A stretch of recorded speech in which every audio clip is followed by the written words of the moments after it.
ಸದಾ ಶಾಲೆಯ ಸಮವಸ್ತ್ರದಲ್ಲಿರುತ್ತಿದ್ದ ವಿದ್ಯಾರ್ಥಿಗಳು ಸಾಂಪ್ರದಾಯಿಕ ಉಡುಗೆ ತೊಡುಗೆಗಳಲ್ಲಿ ಮಿಂಚಿದರು. ವಿದ್ಯಾರ್ಥಿಗಳು ಕಪ್ಪು ಅಂಗಿ, ಬಿಳಿ ಪಂಚೆಯನ್ನು ಉಟ್ಟುಕೊಂಡು ಮಿಂಚಿದರೆ, ವಿದ್ಯಾರ್ಥಿನಿಯರು ಸೀರೆಗಳನ್ನು ಉಟ್ಟುಕೊಂಡು ಮಧುವಣಗಿತ್ತಿಯರಂತೆ ಕಂಗೊಳಿಸಿದರು. ಇವೆಲ್ಲಾ ದೃಶ್ಯಗಳು ಕಂಡುಬಂದಿದ್ದು ಶಿಡ್ಲಘಟ್ಟ ತಾಲ್ಲೂಕಿನ ಅಪ್ಪೇಗೌಡನಹಳ್ಳಿಯ ಇಂದಿರಾಗಾಂಧಿ ವಸತಿ ಶಾಲೆಯಲ್ಲಿ ಎಸ್ಎಸ್ಎಲ್ಸಿ ವಿದ್ಯಾರ್ಥಿಗಳಿಗೆ ಬೀಳ್ಕೊಡುಗೆ ಸಮಾರಂಭ ಹಾಗೂ ಶಾರದಾ ಪೂಜೆಯನ್ನು ಆಯೋಜನೆ ಮಾಡಲಾಗಿತ್ತು. ಪ್ರಾಂಶುಪಾಲೆ ವಿಜಯಶ್ರೀ ಅವರಿಂದ ಬಂದಿದ್ದ ಶುಭಾಶಯ ಪತ್ರವನ್ನು ಓದಿ ಶುಭ ಕೋರಿದರು. ವಿದ್ಯಾರ್ಥಿಗಳ ಪೋಷಕರು ಬೀಳ್ಕೊಡುಗೆ ಸಮಾರಂಭದಲ್ಲಿ ಪಾಲ್ಗೊಂಡಿದ್ದರು. ಶಾಲೆಯ ಕಿರಿಯ ವಿದ್ಯಾರ್ಥಿಗಳು ಎಸ್ಎಸ್ಎಲ್ಸಿ ವಿದ್ಯಾರ್ಥಿಗಳಿಗೆ ಪರೀಕ್ಷೆಗೆ ಶುಭ ಕೋರಿದರು. ಶಾಲೆಯ ಶಿಕ್ಷಕರು ವಿದ್ಯಾರ್ಥಿಗಳಿಗೆ ಉಡುಗೊರೆಗಳನ್ನು ನೀಡಿ ಹಾರೈಸಿದರು. ವಿದ್ಯಾರ್ಥಿಗಳು ತಮ್ಮ ನೆಚ್ಚಿನ ಶಿಕ್ಷಕರೊಂದಿಗೆ ಸೆಲ್ಫಿ ಕ್ಲಿಕ್ಕಿಸಿಕೊಂಡರು. ವಿದ್ಯಾರ್ಥಿಗಳಿಂದ ಸಾಂಸ್ಕೃತಿಕ ಕಾರ್ಯಕ್ರಮಗಳು ನಡೆದವು.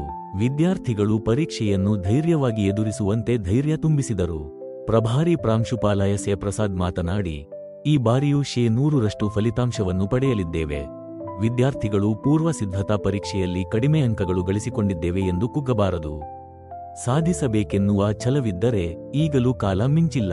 ಉತ್ತಮವಾದ ಯಶಸ್ಸು ಗಳಿಸಿಕೊಳ್ಳಲು ಸಾಧ್ಯವಿದೆ. ಪ್ರತಿಯೊಬ್ಬ ವಿದ್ಯಾರ್ಥಿ ಅತ್ಯುನ್ನತ ಶ್ರೇಣಿಯಲ್ಲಿ ಉತ್ತೀರ್ಣರಾಗುವ ಕಡೆಗೆ ಗಮನಹರಿಸಬೇಕು. ಪರೀಕ್ಷೆ ಧೈರ್ಯವಾಗಿ ಎದುರಿಸಬೇಕು. ಶಿಕ್ಷಕರ ಮಾರ್ಗದರ್ಶನವನ್ನು ಪಡೆದುಕೊಳ್ಳಿ. ಉತ್ತಮ ಫಲಿತಾಂಶದ ಮೂಲಕ ಶಾಲೆಗೆ, ಪೋಷಕರಿಗೆ, ಇಲಾಖೆಗೆ ಒಳ್ಳೆಯ ಹೆಸರು ತಂದು ಕೊಡಬೇಕು ಎಂದರು. ಶಿಕ್ಷಕರಾದ Muralidhara DP, Shashideepika G, Divakara Reddy CG, Ramappa Siddappa Shivarayi, Triveni, Yallappa Gaddanageri, Naresh GN, Lakshminarayana, Siddu Hunasikatti, Sandhya ಇದ್ದರು. M. Muninarayana, SPM news, Shidlaghatta.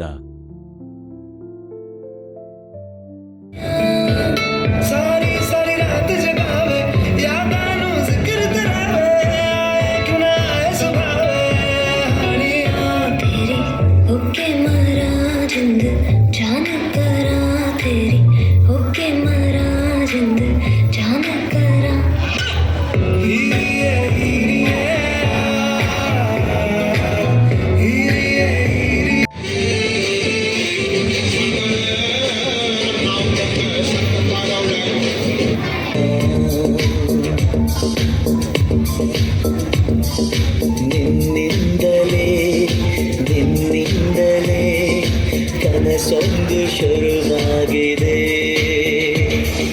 ನಿನ್ನಿಂದಲೇ ಮನಸ್ಸಿಂದು ಕುಣಿದಾಡಿದೆ.